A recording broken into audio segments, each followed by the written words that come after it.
Hello and welcome to an introduction to foot reflexology. This is going to be presented by Erica Wieland, and I am with the Reflexology Experience.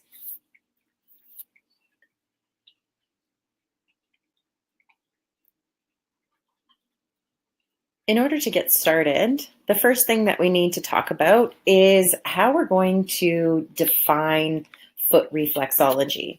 So really, reflexology is a study of reflexes. And the therapy that we are going to perform is a reflexology therapy, which is a natural therapeutic method. It's derived from the principle that there are reflexes in the body that map to other parts, glands, and organs of the body. So that means that we can work the biomechanical issues of the function of the arm and the leg, the hip, and we can also look at helping to work areas of the endocrine system or glands in the head or brain, and organs of the body, our internal organs like our liver, pancreas, kidneys, etc. And it's through the application of pressure on these reflexes that reflexology therapy can help to relieve tension in those related areas. It can help improve circulation, which gives us natural nutrient delivery and more oxygen in an area, helping to work the metabolism in a certain area. So that is getting rid of old cells and bringing in new cells. Reflexology therapy also helps to support the body's effort to function optimally. So that would be a systemic function. So if we're looking at the digestive system, reflexology is going to help to support that function of the digestive system. So everything should work a lot more properly, or with our sleep cycle, or perhaps with our breathing. Any kind of system, whether it be the cardiovascular system, digestive system, always has its optimal way of functioning.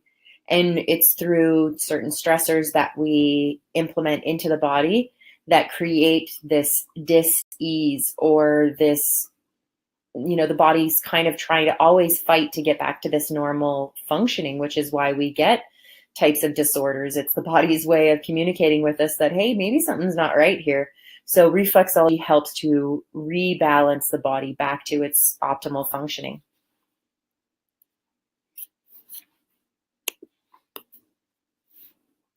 There's a couple of things as reflexology therapists that we don't do. One is we don't diagnose. However, it's important to have a Western diagnosis. It's very empowering for us to be able to know this only in order to see the types of symptoms that someone might be experiencing, or also to look into that systemic imbalance that might be there, whether it's the nervous system that's imbalanced, which is creating disorder and disease in the body through MS, fibromyalgia, and neuropathy, to name a few types of nervous issues. So we can help to rebalance those nervous issues. So having a diagnosis is important and can be valuable information, but we don't diagnose someone as far as we know that this is what's going on in their body. We also don't prescribe, so we're not able to say, hey, based on what we had in our treatment or our findings, I think you should be on this pain medication, or that you should be on this type of medication or that type of herb. Even that can be outside of our scope of practice.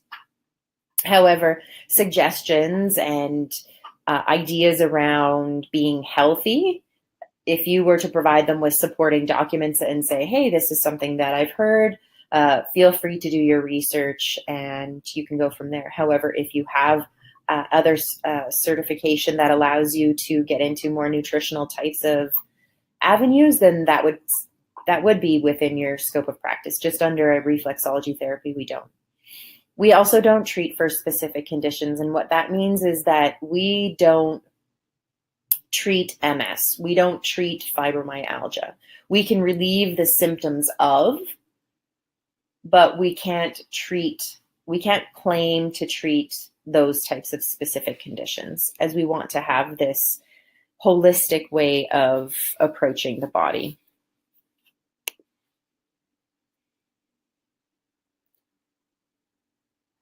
Since working with reflexology over the last 10 years, I have seen so many benefits that reflexology can provide to someone.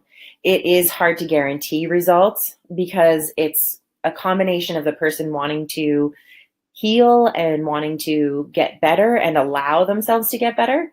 But there are so many benefits that people get regardless of whether or not they're in it or whatever the case may be. It's factual that we are able to provide these benefits regardless of belief. And that includes improving circulation, like we talked about. So helping with blood flow, it's going to increase nutrient delivery, oxygen, but it's also going to help with the removal of wastes.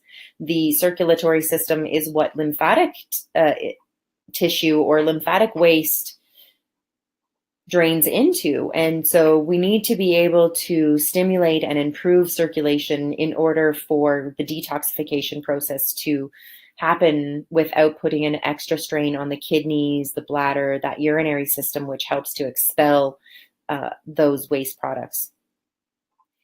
We want to, a benefit is also to relieve tension. We can relieve tension inside of the body. We don't even realize sometimes that we are frowning all the time, or that when we walk, we have an arm that's stiff out in front of us, or these other things that we don't even realize we're holding tension in these areas.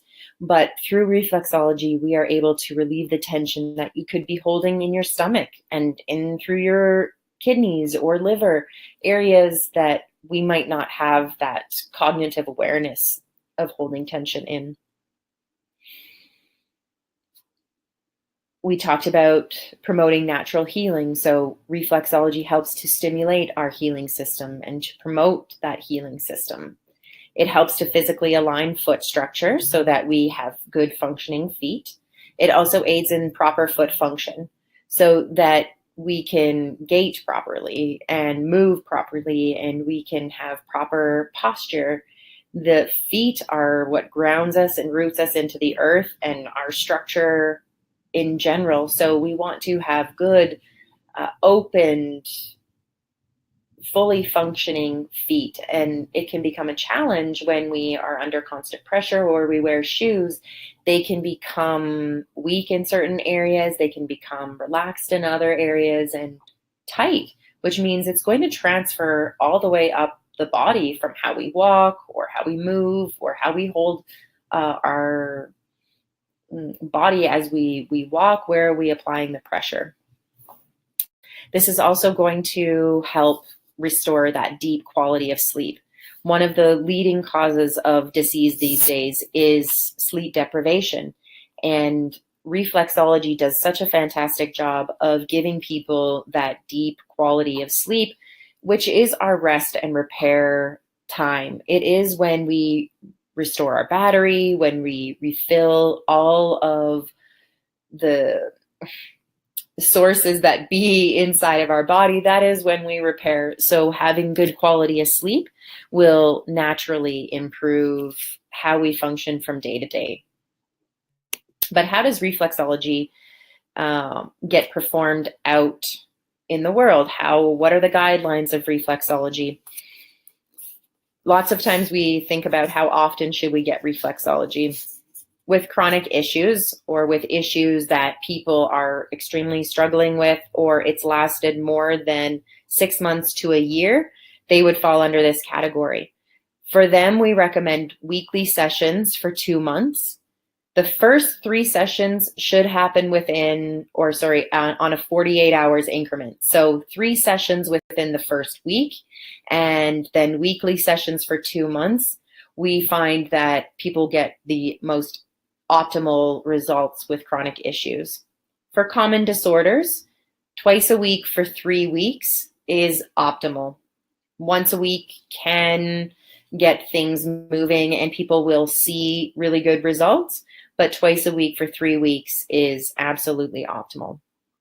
A maintenance schedule is monthly sessions. Anywhere from 4 to 6 weeks is going to be good.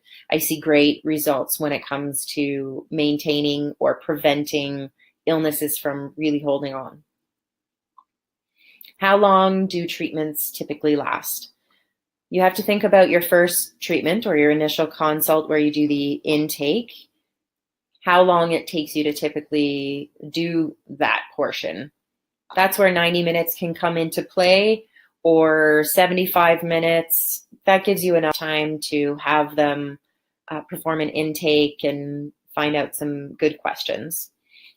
Follow-up sessions typically go from anywhere of 30 minutes all the way up to 90 minutes. Depends on what kind of routine that you're looking at doing or what style of treatment. The pressure, in order to get a deep therapeutic response, it is proper to get into the reflexes. We are looking to work with those inner tissues, but we are also looking for that kind of systemic type of response. So it can differ quite a bit of what kind of pressure that you're looking for. And it's always important to get your client cues. They always need to make sure that it's tolerable. If you're providing a pressure that is intolerable to the person, it's going to make for an unpleasant experience, and most likely, unless for whatever reason, they're most likely not going to rebook with you. So it's always important to make sure that the pressure is tolerable. Some people like to establish a tenderness scale. This can be anywhere from 0 to 10, or I've seen 0 to 5. I like 10 because it gives people a little bit more range of how it is that they're feeling. So tenderness of 10 means intolerable. And so we want to make sure that pressure stays somewhere around the 7 to 8 for that person. It's always good if they are coming in with some sort of discomfort or pain. It's good to get a number as to where they are on their pain scale in order to determine their improvement at the end of the session. So if they came in with something that was around a 7, and after the session they came out with a 4, that's a good significant amount of improvement. And most people will need that pointed out to them, especially with reflexology, because it's not common for people to understand that by touching the feet, you're going to improve a function of a related area of the body. So we need to establish that. Reflexology is safe for all ages. We are going to adapt our sessions with perhaps less time or less pressure for young and elderly people, ill, pregnant, pre or post-surgery, heart or diabetic clients. And this just means that we want to make sure they don't go into a cleansing response deeper than they can handle. How reflexology works.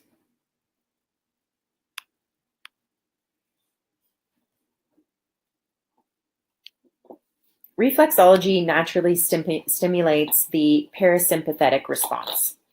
So we have essentially in our nervous system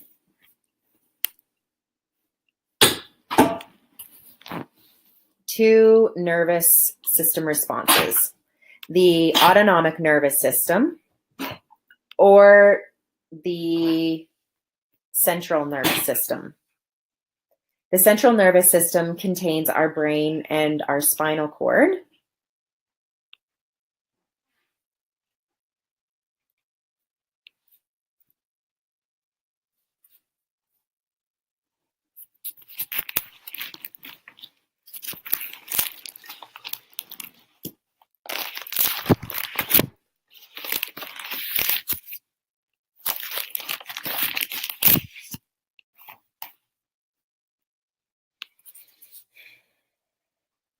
I'm just going to have to block that part out.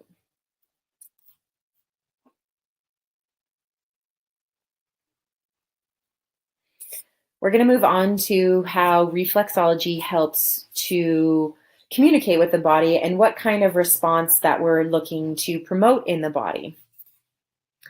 Because we know that stress is contributing to over 80 or 90% of issues in the body, what it does is it really helps or really creates this hormonal cascade in the body. When stress is presented, it creates a sympathetic nervous response. We end up with vascular constriction, which is our where the vessels in the blood, it's when it constricts, which leads to, excuse me, elevated blood pressure. It also has such an effect on the nervous system that it starts to decrease digestion. And so elimination can sometimes be affected, and that can look in both directions of constipation and diarrhea. Whenever we have stress in our lives, it alters our breathing patterns. Typically, this means we have a lot more shallow breathing, which doesn't promote that diaphragm breathing in order to naturally massage our organs. We talked about it elevating blood pressure, which is one thing that I find a lot of in my business is blood pressure related issues. And people are sometimes on medication for blood pressure as a preventative, and some people are on it because of stress, and some are on it because of a genetic issue. Being in that sympathetic nervous system response also suppresses our immune system response. It can also heighten our immune system response. And we've been seeing a lot of autoimmune issues arising, and this is from an imbalance in that immune system response. And this is from being in the sympathetic nervous system for quite some time. This is generally a long-standing issue.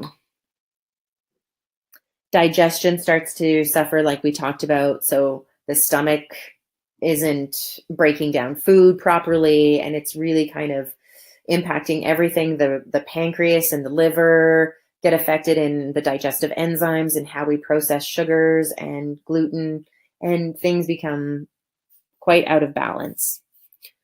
Our heart rate can typically get faster, and we can have issues like heart attacks or other related issues.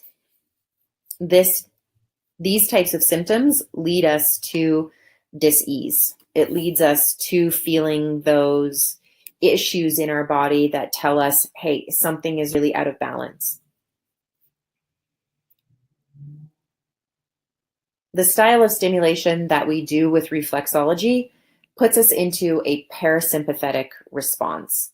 It naturally moves the body into this rest and relax, recover, and repair mode. It allows that real natural functioning part of our healing system to go in and establish well-being, which is going to increase our productivity and give us a lot more coping skills. Reflexology in America, or in North America, first started with Dr. Fitzgerald, who coined the technique zone therapy. This tells us that we have zones in the feet and therefore zones in the body. And when applying pressure within a specific zone, it's going to help us alleviate any tissue inside of that zone. It's a good way of thinking of how we're affecting the body and what we can promote healing in when we work, for example, the big toe and the zone down that's numbered 1. We will affect all of the internal or medial part of the body all the way up to the top of the head. So it's important to work for things like headaches that happen on the top of the head. It's going to have for back pain, for sciatica, and other issues like that. Another way that we can think of with reflexology is referral areas. Depending on structure and function of the body, we are going to have different referral areas. Because the shoulders and the hips are both ball and socket joints, they would be related. Same with hinge joints. All hinge joints are going to be related. So if we have something that's related in function or structure or tissue, they're generally going to be related to each other. In reflexology, we also say that the ears are related to the bladder, the eyes are related to the kidneys, the nose is related to the spleen. And so we can think of referral areas when looking at the foot charts as to how we can deeply impact the other part. So for example, if somebody is dealing with bladder issues, maybe we also want to think about using the ear reflexes to empower and give our treatment deeper results. From performing a reflexology session, these could be some possible cleansing or detox responses that you can educate your client on as far as how they should feel or how they could possibly feel after a reflexology treatment. Some people feel tiredness. They feel like they want to go home and take a nap. They can also feel extremely energized and ready to take on the day. Some people can feel lightheaded or a little bit headachy. Obviously, we want them to drink lots of water in that case for sure. People can feel muscle relaxation everywhere in their body. Mental calmness, meaning they have those coping skills. They feel a lot more capable of helping their bodies. They can also have improved digestion, so hungry, as well as elimination. This can be in the urinary or the digestive system for improved elimination processes. With any of these, they typically last from 24 to 48 hours. Anything past that is maybe something else that they need to look at. Of course, we always encourage water. Possibly they could have a foot bath with Epsom salts. They could have a body bath with Epsom salts, do some dry brushing. These are types of suggestions that we give to our clients. That is our introduction to foot reflexology, and we look forward to seeing you in class. And thank you very much for spending the time with us. Have a great evening.